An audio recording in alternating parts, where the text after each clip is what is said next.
पितर दोष एक बड़ा दोष होता है और आपके घर पे पितर दोष लगा हुआ है, ये किसी के कहने से नहीं हो जाता है। प्रिय मित्रों, ये समझ लीजिए, जन्म कुंडली का ठीक प्रकार से अवलोकन करने के बाद ही पता चलता है कि इस परिवार पर पितर दोष है और उस परिवार के जितने भी पुरुष होंगे उन सब ही की कुंडली में वो पितर दोष पाया जाता है। एक व्यक्ति की कुंडली में नहीं पाया जाता है, क्योंकि जो पीढ़ियों पहले के पितर हैं वो तो बाप के भी पितर हैं और पुत्रों के भी पितर हैं और पोत्रों के भी पितर हैं।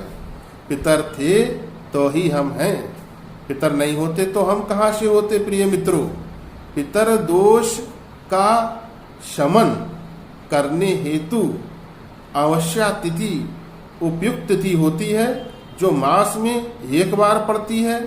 इस तिथि पर पितरों की रुष्टता को समाप्त करके, उनको तृप्त करके, प्रसन्न करके आप अपने लिए एक अमोघ आशीर्वाद प्राप्त कर सकते हैं। और आज का जो ये क्रिया आपको बतलाने वाले, ये क्रिया ना केवल आपके पितरों को तृप्त करेगी, अपितु आपके ऊपर शनि देव की कृपा भी बरसना प्रारंभ हो जाएगी।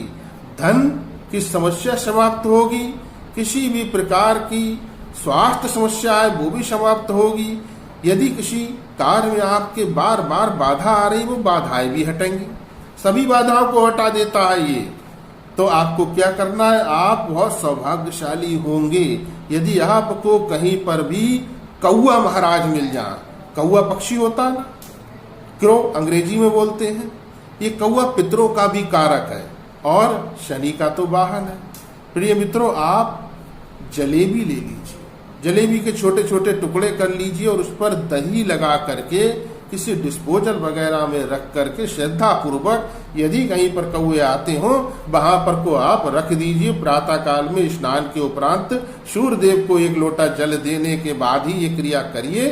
और दूसरी क्रिया आपको बतलाते हैं, आपको एक स्टील के लोटे में जल में थोड़ा कच्चा दूध, थोड़े से काले तिल, साबुत चावल थोड़े से डाल लें उसमें, और चीनी डाल लीजिए, थोड़ा सा गंगा जल डाल लीजिए और पीपल पर जाकर आपको ये जल प्रातःकाल स्नान के उपरांत अर्पित करना है। दक्षिण दिशा की तरफ आपका मुखमंडल होना चाहिए, क्योंकि दक्षिण की दिशा में ही पितरों का वास माना जाता है। प्रत्येक अवश्य को अवश्य कीजिए और जल जब आप अर्पित कर रहे हो, ओम पितरभ्ये नमः, ओम पितरभ्ये नमः बोलते रहिए। पेज पर नए हो फॉलो कर ले। जय श्री राम।